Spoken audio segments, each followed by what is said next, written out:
Tarazi is exceedingly grateful to Thalpin for bringing his best friend Levi back. It all had happened so quickly he'd barely had time to think. The scene of them charging towards the Luquata, only for the creature to deal such a savage blow to Levi, was a sobering one. An image burned in his mind. Perhaps we should be more cautious, he thinks to himself. But we can take the hits better than our magical friends, so... He shakes his head. Tarazi's never been one for deep thoughts. He's wise, maybe even cunning at times, but nobody would think of him as particularly intelligent. But he feels deeply, maybe too passionately. Most of the time, ever since that day at the gates of Starfall, it's been feelings of anger, hatred, revenge. But today, Levi died. Sure, Brixby had teleported them all back to Eidenvey so quickly that he hadn't had much time to think. But again, he's not much of a thinker. Those couple minutes were plenty to feel the loss, to mourn again. First the captain, then Levi. Best not to dwell on such things for too long. He hugs Levi around the neck, and the larger snake gives Tarazi a friendly constrict. Tarazi is really tempted to see if one of the brothers could cast Speak with Animals on him, so that he could talk to Levi. But he wouldn't know what to say. Did you go to the boneyard? What was it like to die for a few minutes? Are you glad to be alive? Did you see Captain Kalkan? He wants to ask these questions, but he decides against it. Tarazi knows that they need to go back and finish the job. They need to find the neurocam so that they can keep the Technic League from finding it first. He's still driven by revenge. After all, Levi wouldn't have died if they weren't here trying to get information to take down the League. But for these few moments of mutual serpentine constriction, that burning anger within him has died down. He's filled with gratitude to Thalpin, to Brixby for getting them here, and to Kieran Alwyn, too. He knows that everyone pitched in to make this spell happen. Traveling companions wouldn't do that, but friends would. I'm glad you're okay, Levi. You know what, my friend? We're not alone anymore. We have someone to fight for again. Let's stick together and see this through to the end. This is Pod Against the Machine.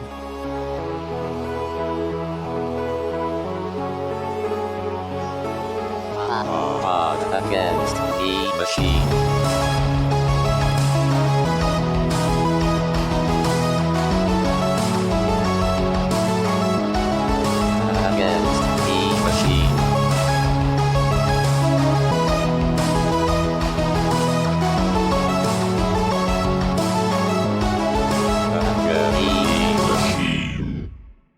Welcome back to Pod Against the Machine, the only Pathfinder actual play that will fill your goopy snake with nature goop, creating a goo confluence the likes of which have never been seen. I'm your host, and here's everybody. Good. That's a lot of goo. I waved. Same. Hello. Hey. Last week on the program, our heroes were engaged with a Luquata, and the Luquata did a big old chomp on Levi, which wound up killing said goopy snake. And then the party made pretty quick work of it after that. It just took a few more shots, maybe some scorchy doodles. And after that, they tried to figure out what to do. Thought maybe if they could find some druids, they might be able to bring Levi back. Of course, Pater seems druid-like, but at the same time is not the most reliable, so they went back to Eidenvey, to the wonderful, pleasant brothers Thalpin and Kifkin, who I'm sure everyone remembers. It hasn't been a year and a half since they were last on the show. And then after a quick conversation with the druids, determined one of the brothers could help them. returned our dear Levi to life and came up with a plan to help Levi maybe be able to do a little bit more damage, and maybe that'll help him with his issue getting chopped too badly. Maybe if he can chop better, it'll help him out. So they decided to permanently cast Magic Fang on him, which took spending a day learning the spell, and Kira and Alwyn spending a day wandering through Eidenvey, antagonizing the people who were scared of their technology while also eating Andy. And of course, Levi and his dear friend Tarazi spent just some time getting over the rather traumatic incidents of the day, and everybody slept for the night up home, and then returned to the Scar of the Spider, magically enchanted Levi's mouth, and that's where we are now. Go on, bite that pumpkin. Give them magic teeth a try. Brixby encourages Levi. Levi has heard such good things about these apples that he motions that he's going to eat one, and Therese is like, no, wait, they're terrible. No offense, Peter. Yeah, and he pulls a mouse out of his armor and tosses it to Levi, who catches it in midair. Right in front of Brixby. Oh no. Sorry. Oh dear. I meant to grab the gerbil. Wrong pocket. Oh, that puts things in perspective. I will anyway. And it discs behind Kira. Mistakes are made. Shall we head back to the thing? I thought you said a creature, a ship. Yeah. I don't know if that was an answer to both of those questions, but that is right. Yes. So you make your way back across the valley once more.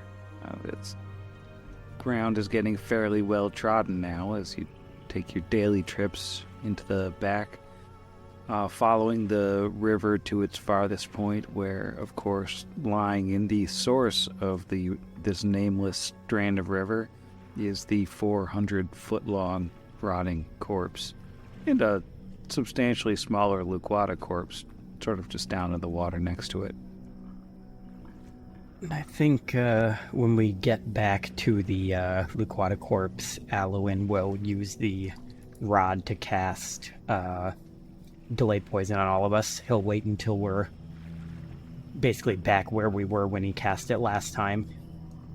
Presumably waits until we reunite with Asuma. Or does Asuma not get any? No, she gets some. She just gets 1 hour and we all get 2. Or Asuma. Yeah, she's been sort of camped out in the underbrush a little ways away from the water. So presumably she sees you all coming and emerges from her hiding place.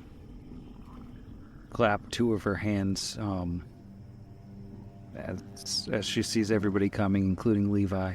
It's good to see you've been reunited. Yes, we found a capable druid. Were you disturbed at all?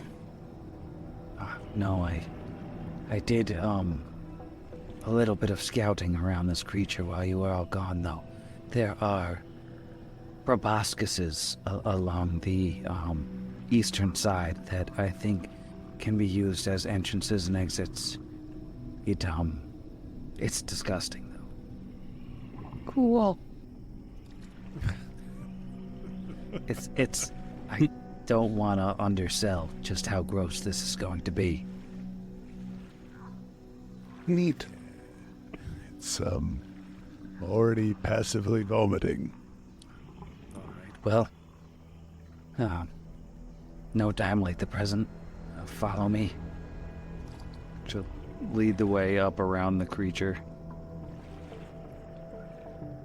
Asuma stops by one of these weird little sort of holes and goes, These are... there's a bunch of them, but I think they all generally lean inside. Oh, this is so awful. It's not great. It's like the whole room is an aspect of awful. Oh no. Deep cut. There's jellied floors. Oh, gross. Okay. Is there anything we can roll on this entrance? I mean, what do you want to know about it? Well, what do I not want to know about this entrance? Yeah, no, I guess we already rolled our knowledges about what this beast is. Is there like anything that could hurt us tooling around inside a big dead body? And it's hard to tell. It's dead, so presumably it can't hurt you. But if there's anything else in there, which Asuma has said she's seen things coming and going. All right, but we're not gonna get like leprosy from like walking inside. Probably not. Usually like my odds to be better than probably when it relates to leprosy, but Let's take our chances. Asuma. Might want to turn on those filter masks. It's the Foley sound. I'll also turn on my filter mask. Ka-chow. It's Lightning McQueen. Don't forget to turn on your filter masks. Ka-chow! One charge left till I need to put a new battery in mine. Well, Asuma will start pushing her way into this rather disgusting tunnel that, it gives as you push through it. Brix is gonna cast shield on himself and be like, big stuff, shield before you go in. Okay. And she will, and does. Izzy will remember how to do that because it's been literal years. Not literal years, but it feels like it. Oh, literally, you could just check that little box. Great. 5 fleshy tunnels enter this damp chamber. What'd you call us? The moist floor is irregular, a deep green with grayish tumor-like growths scattered across the surface. It has the unsettling appearance of moist folds of skin within some grotesque beast's mouth. To the west, the walls cinch down into a tangle of pink, dripping fibers that seem mostly, although not entirely, to block the passage beyond. And that's what serves as like a door. Kind of envisioning what is it from Ocarina of Time inside of like the big fish. Yeah, those kind of valvey things. Yeah, them valvey doors. Or like a more colorful version of like all the fungus in the Super Mario Brothers movie. Like the Bob Hoskins. Oh yeah, the original in John Leguizamo. Mm-hmm. Just to be safe, Brixby pulls out that wand of Aramze's focus and gives himself a little tappy-doo. What does Aramze's focus do again? It's been a little while. Aramze's focus gives me the trap finding ability. If I trigger a trap by rolling poorly on a disabled device check, I can dispel Aramze's focus to roll another disabled device check. Yeah. Oh, no. I don't even dispel it. It just reduces it by 1 minute.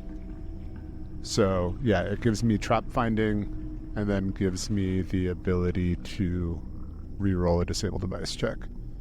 So I would like to look to see if there are any traps on this valve.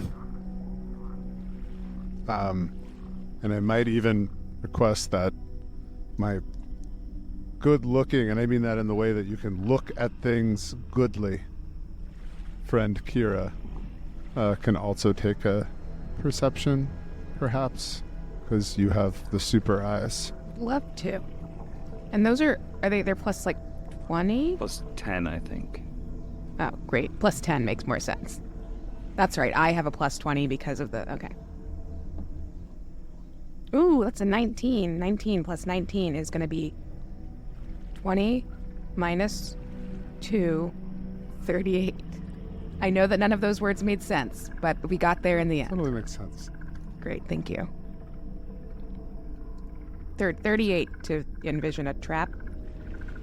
There don't appear to be any traps attached to this membrane. I don't see anything, Bricks. I will say, with your perception, those membranes look pretty breakable. Oh, these membranes look so breakable. Smash these right open. Can I disable? Is disable membrane like a skill? It doesn't seem like there's a device here to disable. These seem to be more of the Kira kind of doors to open. Oh, all right. Well, sorry about that presumption. Just shuffles behind Kira. Seems to be more of a door that you could open. Tarazi's just going to cast Lead Blades. Give himself 8 minutes. I'm going to kick it open. All right. Roll an attack roll. What is that, like a unarmed strike? Yeah, it's like an unarmed strike on the door. Ooh, that's a 19 on the die, plus for, I don't know, 36? You have kicked your way through the membranes, effectively punching a hole in them, revealing the room beyond. Onward, membrane kickers. It's not alliterative. Doesn't really work as well. It's a nice appetite, though. I don't want to keep going on this. Membrane maulers. There we go. Okay. Oh no. Uh-oh. Oh no, we're paused. The smell of putrefaction is overwhelming in here. This damp chamber itself appears empty save for a tangle of ribbed gray cables or arteries that hang from the rotting walls. As you walk into the room, you can sort of feel the give of the floor under your feet, and as all of you step into this room, it appears to just be too much for the floor to take as the decaying floor crumbles away, dumping all of you into a foul pit filled with decay, razor-sharp chitinous projections, and, of course, exploding pustules of gas and shrapnel. So, good news. There's a series of things that are going to happen. Everyone falls 20 feet. So you can make a reflex save to turn half of the 10 falling damage that you are falling. There's a 19. So I'm on a disc and have boots of the cat. So Brixby on the disc, I don't think will take the falling damage. But everybody else can do a reflex save to try to mitigate or non-lethalize 5 of that 10 damage. Oh, actually, everybody gets a reflex save to avoid falling. What am I doing? I'm getting ahead of myself here. Okay. And that means that 19 I rolled would be to not fall then. As with the 4 I rolled. 19 total. 19 total. So Alwyn does fall. And, Dang it. And Kira rolled a 4 for, what's the total? 16. So Kira also falls. Yep. I rolled a 16 for 28. Yes. Brixby does not fall. Dirty 30 for Tarazi and a 24 for Levi. Tarazi and Levi are all right. Neither of them falls. And Asuma also does not fall. Alwyn is going to take that full damage because I rolled a 2 on the second reflex save. Ouch. An 11 and a 2. Well, Really rolling rocks over here. with those explosions of bony shrapnel flying around, let me just see how many pieces of shrapnel there are to account for. There are 6. So, does a 23 hit Tarazi flat-footed? It does not. Okay, well, a piece of bony shrapnel bounces off of Tarazi's armor, Does an 18 hit Kira flat-footed? Believe it does. Yes, just barely. That'll be 11 damage as a shard of bone stabs into you. And how much fall damage was there? That was 10 fall damage. If I didn't save, right? Right. I got a 27 to save. Oh, so 5 lethal fall damage and 5 non-lethal. Got it. Does a 24 hit Brixby's flat-footed AC? It's my normal AC. Only 7 stab damage from the bone stabbing into you. I've been bound. Does a 25 hit Levi's flat-footed AC? No? Now you're looking for a 28. Bones can barely hit you. How about a 27 for Alowin's flat-footed AC? The only one that it got a roll low enough that it wouldn't have hit me was Kira. Yeah, no, that hits. All right, that is 11 bone stab damage. And the last one's going for the Majestic Asuma. I believe it hits her for a nice 7 damage. It's nice that it was enough stabs for everyone. Now, the puffs of horrible gas that come out of these exploding pustules, they seem like they're really gross, and they seem like the sort of thing that would probably make you pretty sick if you were breathing them. But with filter masks, I think you're okay. Does Levi need to make a save then? Yeah, we will need a fortitude save from Levi. Even with delay poison on him? This is a disease Does that effect. stop that or no? Oh, it's a disease? Okay. Just need one more level and this will never happen again. That's a 23. Levi's fine. He's a hardy snake. He doesn't catch diseases. I believe Kira and Alowin are about 20 feet down. Still in this room, just sort of at the spiky bottom where the floor has fallen out from under them. Alwyn is going to cast a Cure Light Wounds Mass to heal up everybody's damage, because that'll hit everybody even up above there with the range I get on it.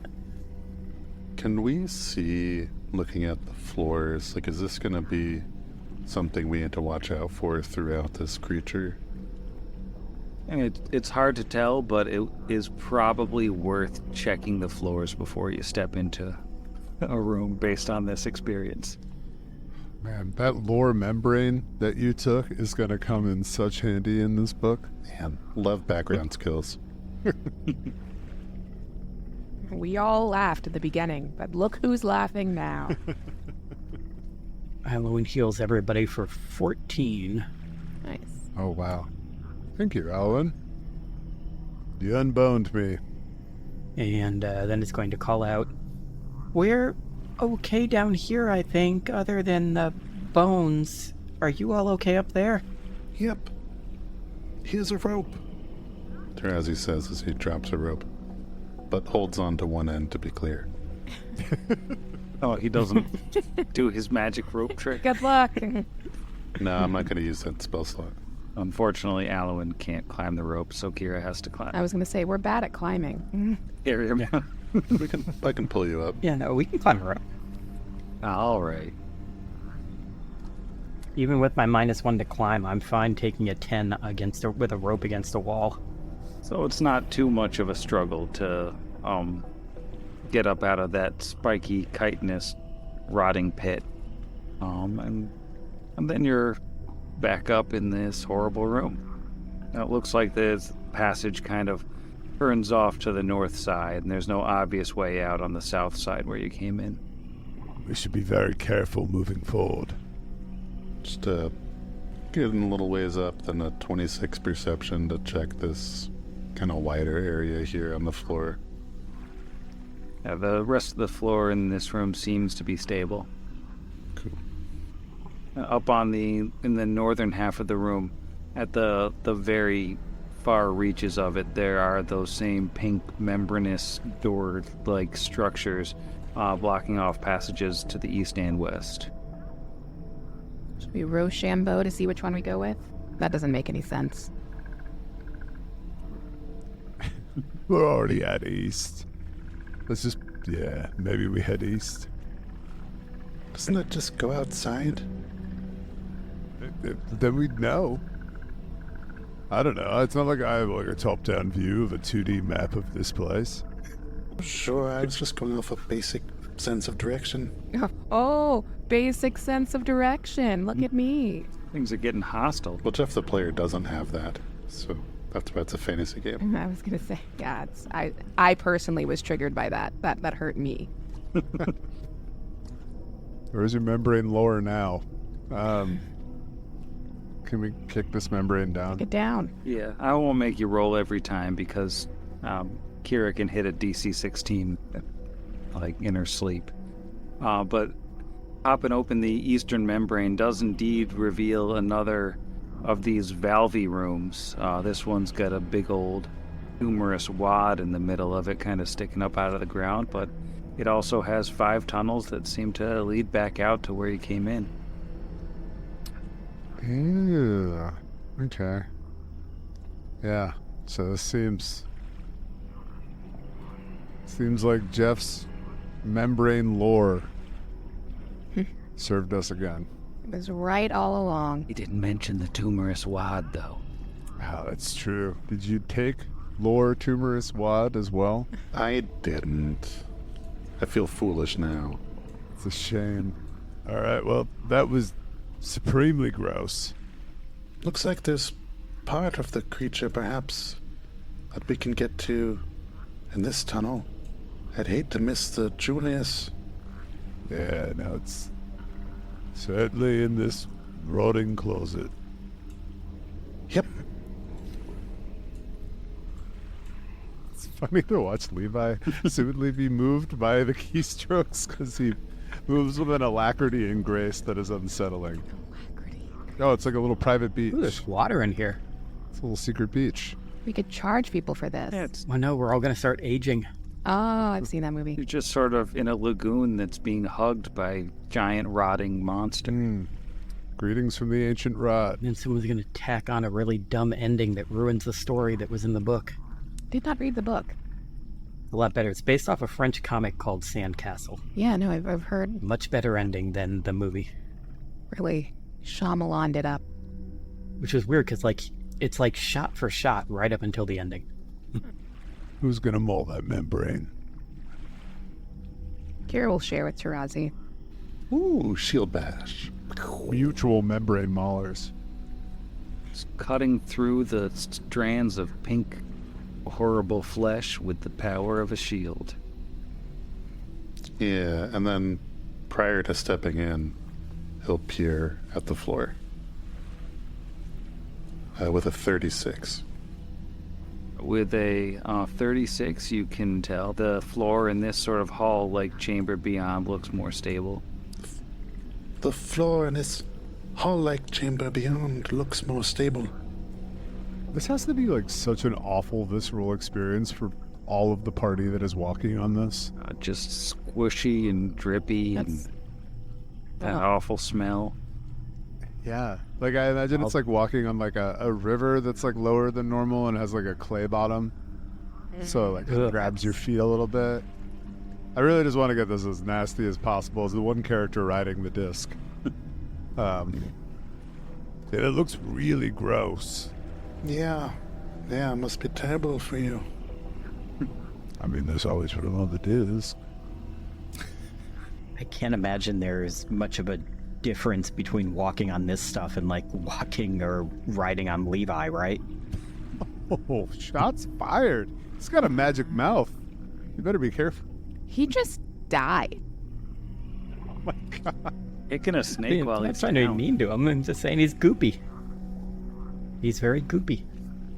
So this is kind of a C-shaped hall-like chamber inside the horrible rotting beast with the same green floors that are lumpy with tumor-like projections. It appears that there are on the eastern side where you are now, there's a door that leads to the southeast, and then the chamber also extends out further to the west. Well, we're all clustered in front of the south door. It almost seems rude not to go through it. Gotta maul that membrane. Kira would suggest a group mauling. Oh, how fun. Whoa. Maul that membrane. Sure, I'll be your mall rat. Let's do it. Hey. All right, you pop your way through. Right. You should look at the floor. Wait, don't pop. So you do, you can't stop. Only a 35 on this one. Now, floor looks okay in here. As you step into this room, you see the drooping ceiling of this elongated, huge gallery rises some 30 feet high in places, but hangs down to only 5 feet off the ground in others, sagging like a partially collapsed tent made of rotting flesh. The air itself swirls with multiple motes of various colors of light, what at first seem like fireflies, but upon closer inspection as they fly closer to you, appear to be more akin to floating jellyfish-like creatures. Now, as you come into this room, the first amongst you, at least, might see, around the corner, just sort of hugging the wall, a very strange, floating horseshoe crab-like creature with several tentacles hanging down from its glowing pink underside, one of which is holding a gun. Everyone needs to roll for initiative. That's gone. You should grab has a a gun. It happens, you know? Sometimes a horseshoe crab has a gun. Crab has got a gun. It's like that Hellboy meme. Is that a monkey? He's got a gun. It is exactly like the Hellboy meme. So, Feverish Brixby, what are you bringing to I the have to- table? With fever for the flavor of a 4, bringing me to a 12. All right, how about Snake Squad, Sloppy Tarazi? So focused on the floor, a little bit slow to the jump with only an 11 total. All right. Presumably, despite lacking an adjective, Levi is also sloppy. Now, the Ugly Alowin. So mean. So rude. He got a 23 though. Oh, pretty fast. And the belligerent Kira, is she feeling belligerent while the flying horseshoe crab with a gun? Oh, she's gonna belligerent right off the map. That's a 19 on the die for a 26. Dang. Well, as we begin combat, Kira is up first. It thing has a gun, I'm gonna shoot it. No, I'm not gonna shoot it. I don't have a gun. That was a moment of panic. I'm sorry. But I am gonna rush it. So we're just gonna start raging and see how far along we get. Yeah, we can do that. I'm just gonna run up to and hit it. I hope this doesn't work out badly. Can you do a charge? I guess I could do a charge. I don't think you can charge in this room because literally there are some squares where Kira has to like duck way down to hunch under the sagging ceiling. So you can't really gross. do a straight line. All right, so I'm just gonna use my extra range movement to get up next to it and hit it with a chainsaw. Me. Well, it's, to be fair, holding an armed weapon. It's armed with a weapon. It's holding a gun. That's not great. That is a 31. Yeah. It's a 9 on the die. A 31 will hit it. 39. 39 points of damage. I think. I hope. In a strange twist of fate, it all seems to go through. Nice. I'll take it. All right, that brings us to the Ugly Alowin. The ugly Alowin can still not even see this thing because he's in the doorway and it's around the corner. But he hears everybody screaming about something with a gun, so he is going to cast haste on the party while we're all still within range. And then he's going to move up a little bit to be kind of behind Tarazi so we can actually see this thing. And that will be the end of his turn. All right, which brings us to our flying horseshoe crab friend. It is going to roll to cast defensively. It does get it. All right, this is only going to affect Kira. Question for Kira. Go ahead. How many magical weapons are you holding? Or how, on your person, rather? Gosh, let's see. One. If Just you think the something else, it's chainsaw and the entirely dagger? wrong. The chainsaw and the dagger, and Okay, so here's what we're gonna do. We're gonna do, we need Kira to make will saves for each of her weapons. Each of her magical weapons. will. With my own will. Yeah, you can use your bonus for magical weapons that you have. Okay. All right, first roll. Let's make this one chainsaw. That is a 29. All right, so the chainsaw passes the will save. Sadly, 'cause that's the most important one. This will be for the dagger. Also a 29. Got some willful weapons. And then a dirty 20 for the last one. Well, all of Kira's weapons are fine, and whatever. Nothing cool happens to them. And the engine attendant is just going to kind of float up and back 5 feet. Mildly concerned, I think. And that brings us to Asuma, who's going to come into the room so she can actually see the thing. And say, that is a weird thing. I guess I'm just going to shoot it. And she shoots it with her ice gun, and it doesn't hurt it. Because, of course, her gun doesn't hurt anything here. How about the feverish Brixby? Feverish Brixby is going to move into the room. 25 feet. Okay, Brixby can't really see it from back here.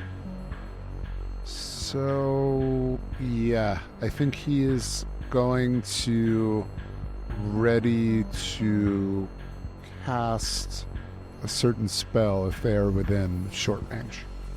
Oh, and can I roll a knowledge? That would be a Dungeonero. Okay. Oh, Robert Dungeonero. Let's see what we have here. Terrible bonus. Okay. 15 on the die, plus 15 for a 30. You are looking at a Lunarma. Lunarmas are mysterious crab-like creatures that come from space. They move by floating through the air and can eat flesh, wood, bone, and certain kinds of sand and dust. They are highly aggressive and attack by dropping on prey from above and grabbing it with their limbs, using their breath weapon to injure multiple creatures to make them easier to capture, and feeding and, of course, implanting eggs in them. Oh. What was your total again? 30. With a 30, you can tell that this one is no basic Lunarma. This one has class levels. So you can have And a gun. 2 questions on the armed floating crab beast. Let's do... kind of have you intimated on a couple of those things, like a breath weapon, the oviposition. We are not ovipositive on this podcast. What is he? Ava negative podcast. Ava negative. So yeah, let's. Anyone interested in anything beyond special attacks, special defenses? Because there's always like lowest save or anything else that. Yeah, defenses are the big one I'm interested in. Let's start with defenses. It has a barbed carapace, which will make natural attacks and things like grappling painful to do. It is immune to cold and poison and resists electricity and fire. Virtually anything that isn't acid, elementally will not hurt it to some degree. Would that roll for defenses also say whether it's immune to mind affecting, or would that be its own roll? I mean, that wasn't listed on the immunities. I feel like that's usually, that's like a given in defenses, right? You say the like normal undead or like insect or plant defenses kind of thing. So yeah, cool. Let's look at those special attacks. Those special attacks. Well, it does have a breath weapon, which does acid damage, recurring acid damage. It can also constrict, should it grapple you, and can implant eggs, also if it grapples you. Well, actually, you have to be helpless for it to implant eggs, so no big whoop. Just don't be helpless around it. Alright, I will do my best to not be helpless. And that is the end of my turn. Alright, Sloppy Snake Squad. Oh, look at those eyes. Sorry, you said helpless, and then went to Hamilton. What else could I do? What else could you do? Sloppy snakes. Let's take that hasted move on over. I see where Kira is, and that makes me want to go that way. Now I see it. Just get up in its face. I'll be like, Levi, this way. It's got a gun. It gives you a little tentacle slap on your way in. Uber. It's not going to hit you, though. Only 22. No. No, 24, rather. Oh, that's closer. And then, question, has it been 8 minutes since we entered this creature? Probably not, no. Nice. Well, let's make a single null blade Strizike. Doesn't matter. Rolled low unless 22 hits. 22 will not do it. And you mentioned natural attacks are going to hurt, but goop's going to goop. Again, I rolled trash, so I don't have to worry about it. Really, one of the turns of all time. That'll do it for Sloppy Snakes. That'll bring us back around to Kira at the top of round 2. Right. I'm going to hit it with a chainsaw, Sam. Sadly, I have to take a step to do so. Oh, but only a 5-foot step. Nice. You should probably just take a full move action, just... No. Can I take a 5-foot step in here, actually? Is that okay? Yeah, I think you can. Okay, well then I'm going to full attack it. Now that I've said that, there's a 7. So 29 on the first hit. 29 hits. Okay. There's another 7, which is going to be a 25. That will miss. That's a 1. Cuff. That is a 6. So just the 1 hit.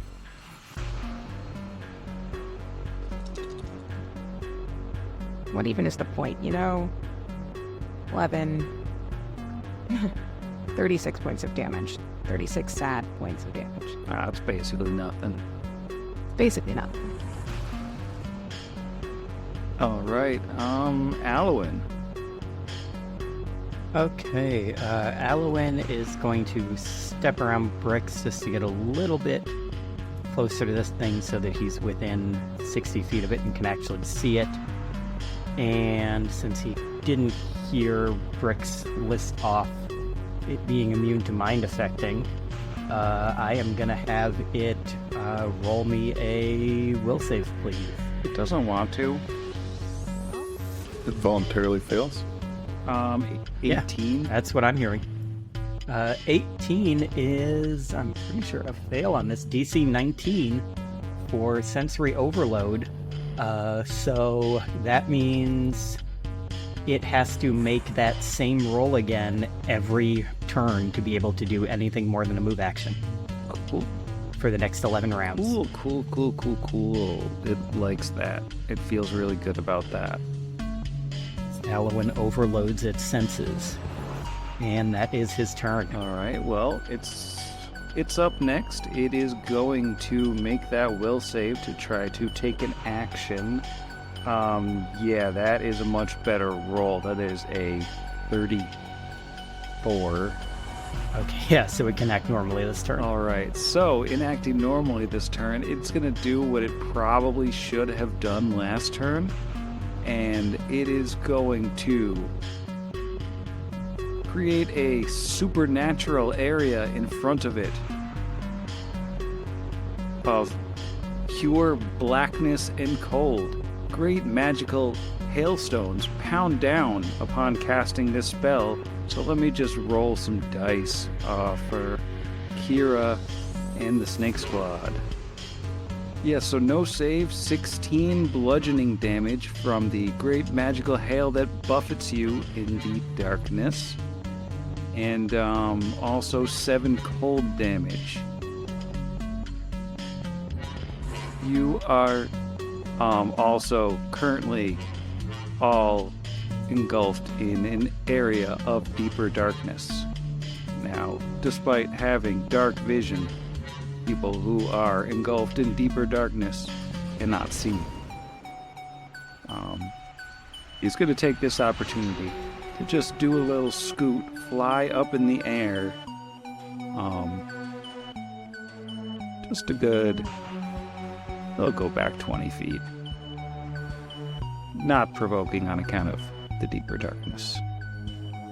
Which will bring us to Asuma's turn, and she's got to step out around the darkness to be able to see through it because the column of deeper darkness is 40 feet tall. Forgot to mention that. And she's going to take a shot at it with a different gun, notably the laser pistol. What is this touch AC? She hits it. She's doing fire damage. It will not all go through, but it's still a little damage. And Brixby's up. Brixby is going to take a double move to get outside of the column of darkness as much as he can. I don't think I'm even going to be able to see it with a double move. Yeah, does not look like it. So yeah, I have double moved, and I cannot make line of sight with the creature, so that's going to be Brixby's still. Alright, that brings us to Snake Squad. You're in the dark. In the dark, so if I move at greater than half speed, I have to make a check. So, thankfully half speed of haste is just basically normal speed. So at least I can stumble my way out to see, oh, there it is. That's so high in the air. Curses. So I think as he moves, he'd drop the null blade and draw out the orc horn bow and take a single shot.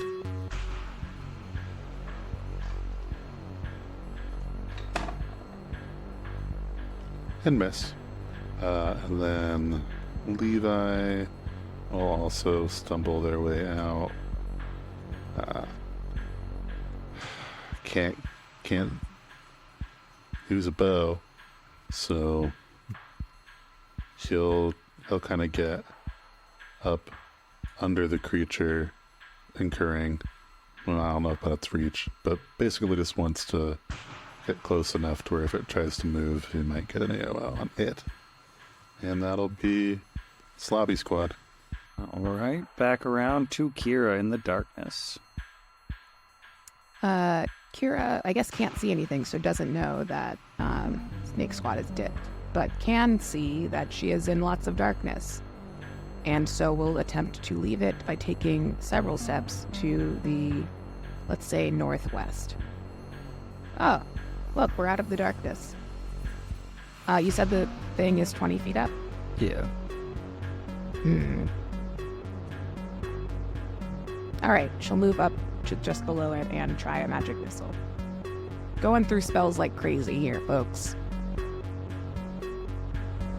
Let's see, I just listened to this. This is 5 at 5d4 plus 5. Oh, we're gonna roll that in this little guy. 15 points of damage. Magic missile damage. All right. I hope it didn't say that we don't get any magic missile damage against it, and I totally missed that.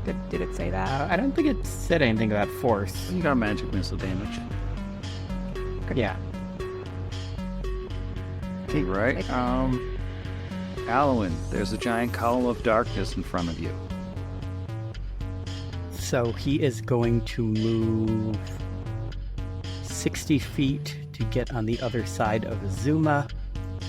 And he is, I think, too far away to actually see this thing. Oh no, it's just barely at the edge of his range.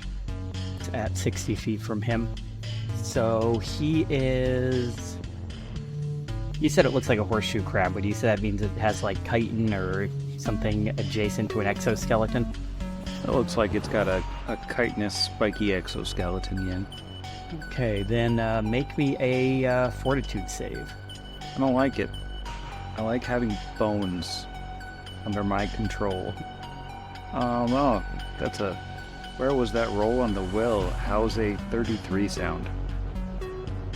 Oh, wow, yeah, no, that beats the 21 that you need to hit. So it is still half of 11d6. So half of 51, so it takes 25 points of damage, and it is fatigued for, I think it's around a level of that. Also, Yuki Bone Shatter, oh, there it is. Oh, for 1 minute. Doesn't like that. And that is his turn. Alright, that brings us to do. Okay, so what this creature is going to do, flying in the air, is it's going to make that will save to make sure it can act, and it rolls a natural 1. Well, it can do a move action. It's very unhappy about that. You can almost see the unhappiness on its face, except that it has no features. And it doesn't have any quicken spells, so unfortunately, it can't really do much of anything. It's just going to take a little bit of a move action to kind of just...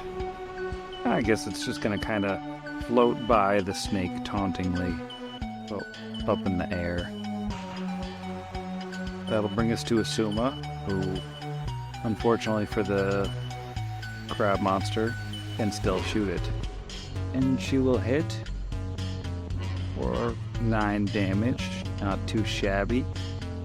And Brixby. Brixby, who has been super effective in this fight, is going to move up 30 feet, and after the initial move action, can I... How injured does our opponent look? And it looks pretty hurt. Not like at death's door or anything, but definitely bloodied. And he is going to... no, that's a stupid idea. 23 hit rat. Okay, cool. He is going to, again, ready in action to hit it if it comes within 40 feet of him. So I sure hope it does. Alright, Snake Squad. Yeah, Levi can't do much, so Tarazu will just going to take a 5-foot step back, and then we'll just go ahead and try and hit it 4 times with arrows. Yeah, we've got a 27 and a 34. 34 hits.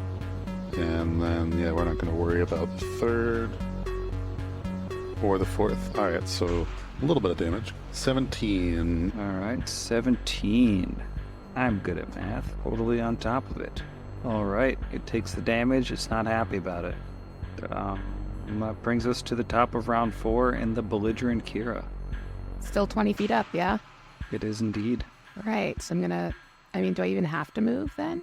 Nah, I'll move just in case it decides to come down and attack my head.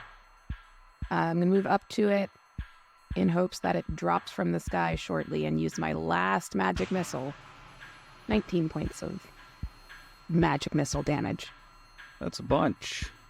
Brings us back around to Alwyn. Of note, from your previous turn there, Alwyn, with the 60 feet of vision, the creature is 20 feet up in the air. Oh, So it's kind of hidden from you. was it hidden last turn? I just realized it might have been. Should I have been able to get that? Yeah, I don't think you were close enough last turn to get that bone shatter off. Though I could have done, because I did. Yeah, I wouldn't have hit him. Well, if we want, I can move up like 10 feet now, or 15 feet.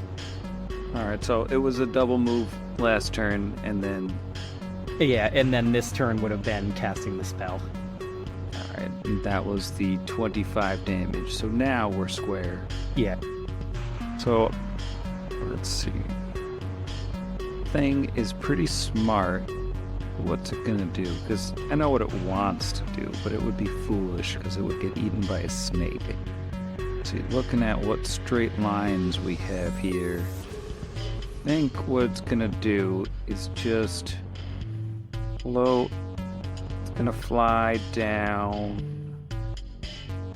all the way over to Asuma. It's flying all the way over to her, but actually it's not stopping directly in her face. It's gonna be up in the air and 10 feet away from her.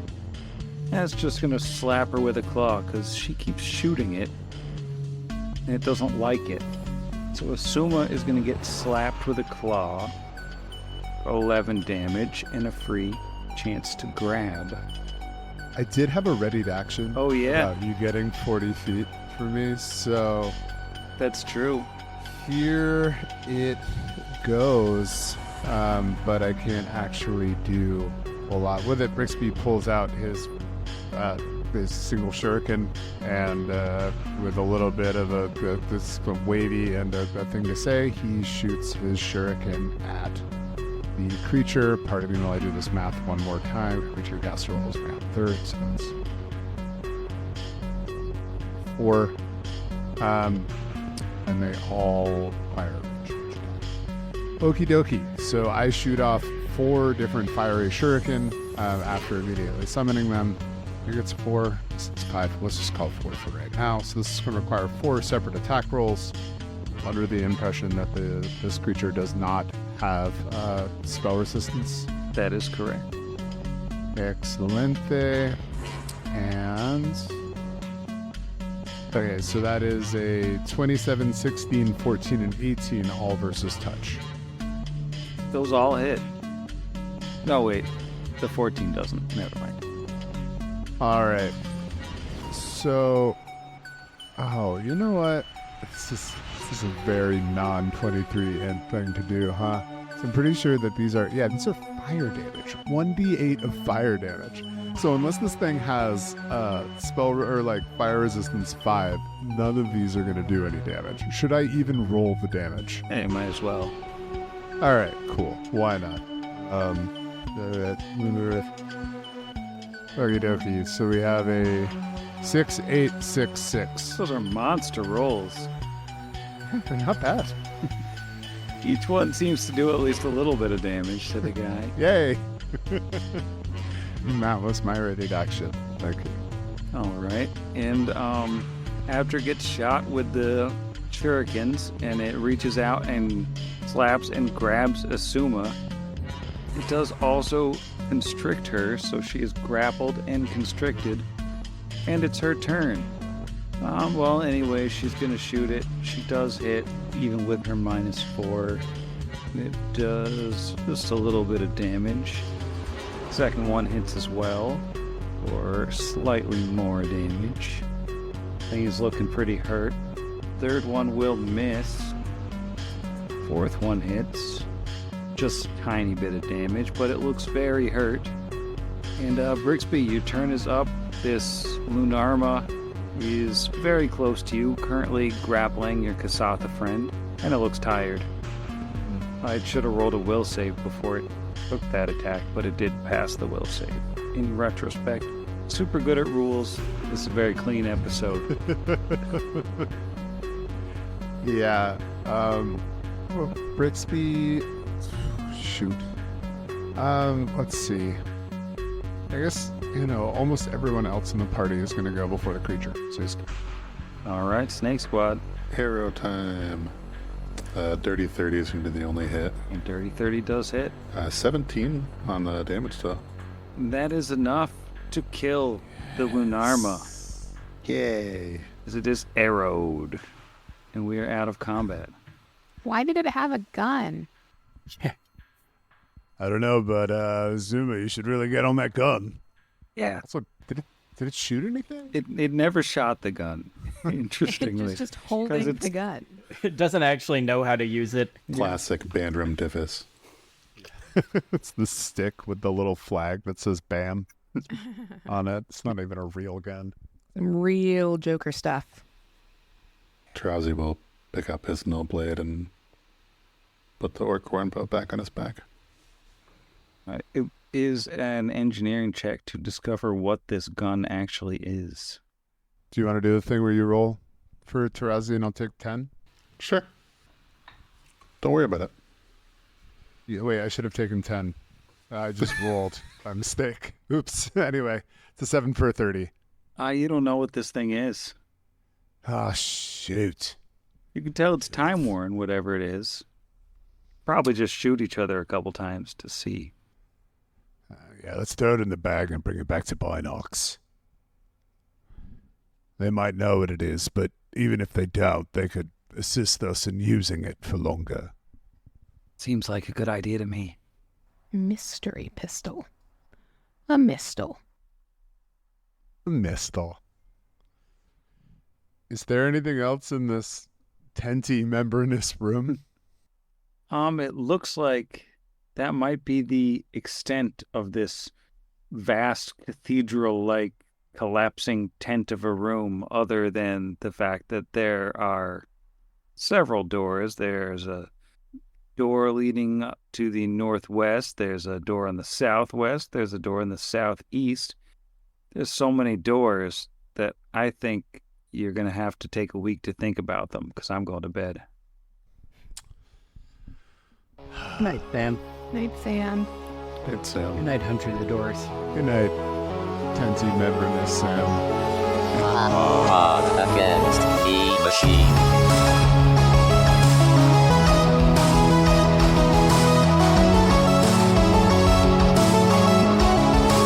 Against the machine.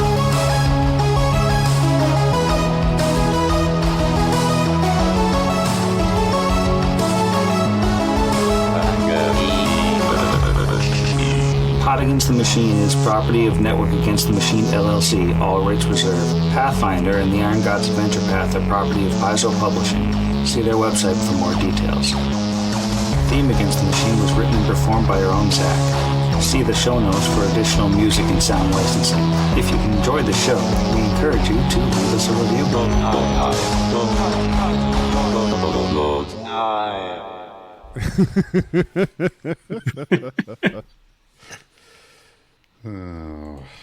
Oh boy.